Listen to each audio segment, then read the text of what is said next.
ஒன்றை புரிந்து கொள்ள வேண்டும். நான் இந்தியா முழுக்க பல உயர்நீதிமன்றங்களுக்கு நான் போயிருக்கிறேன். உச்சநீதிமன்றங்களில் வழக்கறிஞராக நான் பல நேரங்களில் நான் வந்து பல வழக்குகளை எடுத்து நடத்தியிருக்கிறேன். எனக்கு தெரியும் என்ன நடந்து கொண்டிருக்கிறது என்பது.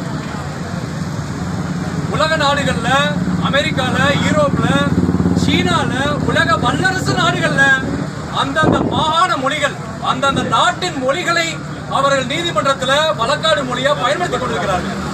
ஆனா இந்த நாட்டில் மட்டும்தான் தமிழ் மொழி, உலகத்துடைய முதல் மொழி தமிழ் மொழி, உலகத்துடைய முதல் நாகரிகம், முதல் குடி, உலக மொழிகளுக்கெல்லாம் தாய்மொழி தமிழ் மொழி, உலக மொழிகளுக்கெல்லாம் நாகரிகம் பெற்று வாழ்ந்த இனக்கூட்டம் தமிழ் இனக்கூட்டம். அப்படிப்பட்ட ஒரு நாகரிகத்தை, மொழியை, பண்பாட்டை, கலாச்சாரத்தை, ஒரு தொன்மையை, ஒரு வரலாற்று சார்ந்த ஒரு குடிகளாக வாழ்பவர்கள் தமிழர்கள். இந்த உலகத்திலே சொல்றேன், நான் உலகத்திலே சொல்றேன், இதனுடைய ஓபன் ஸ்டேட்மெண்ட். அப்படிப்பட்ட இனத்தை சேர்ந்த நாம் இந்த கூட்டத்திற்கு மாணவர்கள், இளைஞர்கள், பெண்கள், கல்வியாளர்கள், அறிஞர்கள், பல்வேறு கட்சி சித்தாந்தங்கள்லாம் கடந்து வந்து ஒன்றா சேர்ந்து போராடி இருக்க வேண்டாமா? இங்க கூட்டம் கம்மியா இருப்பது பார்க்கும்போது ரொம்ப மனவேதனை எனக்கு ஏற்படுகிறது. நல்லா ஒன்று புரிஞ்சுக்கோங்க.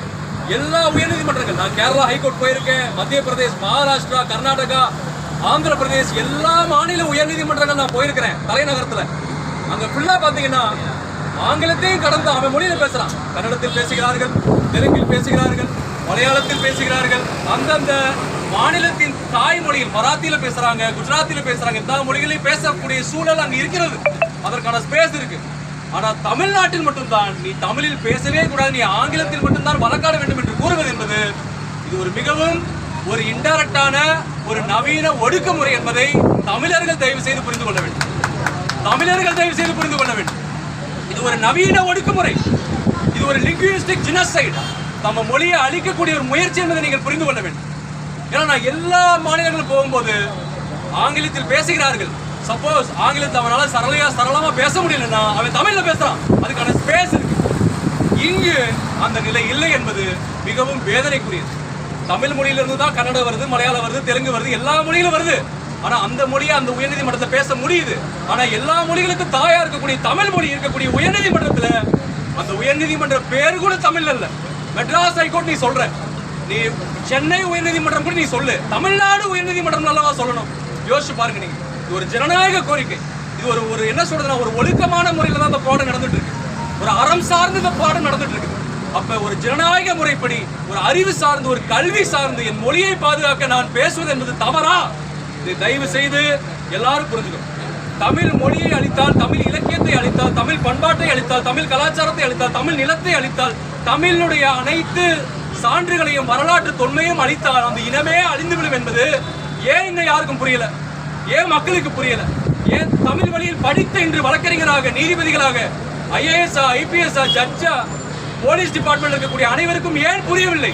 அரசியல்வாதிகளுக்கு ஏன் புரியவில்லை?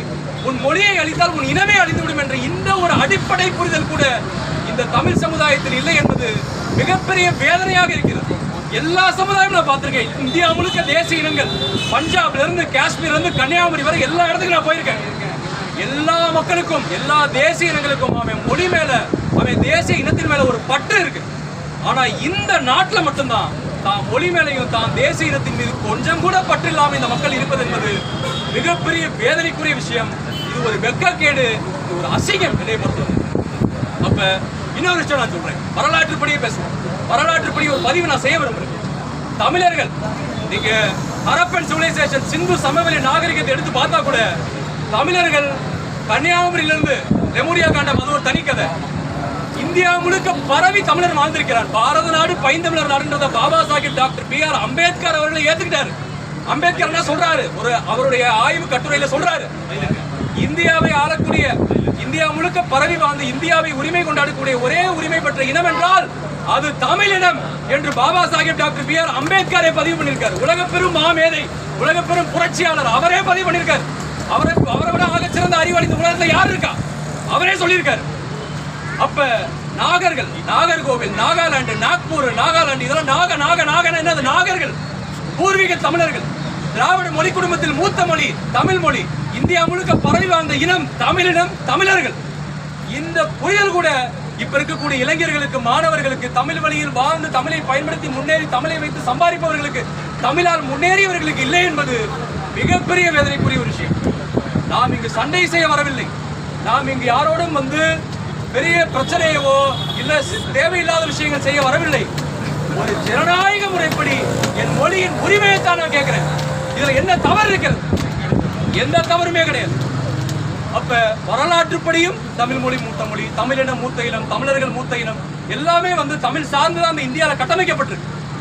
தமிழ் இலக்கியம் மாதிரி இந்த உலகத்துல எந்த மொழியில இலக்கியம் இருக்கு? நீங்க சொல்லுங்க, எந்த மொழியில இலக்கியம் இருக்கு? எந்த மொழியிலுமே கிடையாது. அப்ப அப்படிப்பட்ட தமிழ் மொழியை கொள்ளக்கூடிய ஒரு காரியத்தை செய்வது என்பது உலகத்துல சீர்கேடான அறமற்ற காரியம்னா இதுதான் இதை பொறுத்தவரை. அப்ப எல்லா இடங்களும் நான் போகும்போது அந்தந்த மொழிக்கான மரியாதை இருக்கு. அப்ப தமிழ்நாட்டில் மட்டும்தான் அந்த மொழிக்கான மரியாதை இல்லை என்பது மிகப்பெரிய வேதனைக்குரிய ஒன்று. நல்லா ஒண்ணு புரிஞ்சுக்கோங்க. ஒடுக்கப்பட்ட, தாழ்த்தப்பட்ட, பிற்படுத்தப்பட்ட மக்கள், விளிம்பு நிலை மக்கள் இந்த தமிழ்நாட்டில் 90% பேர் இருக்காங்க. 90% பேர். இன்னும் பல பேர் கல்வி இல்லை, வேலை வாய்ப்பு இல்லை, பொருளாதார சுதந்திரம் இல்லை, எந்த விதமான வாழ்க்கையில் அடிப்படை உரிமையும் இல்லாம எத்தனையோ பேர் தவிச்சிட்டு இருக்காங்க இந்த தமிழ் மண்ணில. அவெல்லாம் எப்படி மேல வர முடியும்? தமிழ் மொழியில் படித்தால் தான் மேல வர முடியும். தமிழ் கல்வியை பெற்றால் தான் மேல வர முடியும். தமிழ் மொழியை வைத்து அவன் சாதிக்கவே முடியும். அப்ப நீ தமிழ் மொழியை அழிச்சேனா ஒடுக்கப்பட்ட, தாழ்த்தப்பட்ட, பிற்படுத்தப்பட்ட, ஏழை, எளிய, நலிந்த, விளிம்பு நிலை மக்கள் வாழ்க்கை பாதிக்கப்படும் என்பதை நீங்கள் தயவு செய்து புரிந்து கொள்ள வேண்டும். இது ஒரு மிகப்பெரிய கருத்தியல் சார்ந்த போராட்டமாகவும் இருக்க வேண்டும்.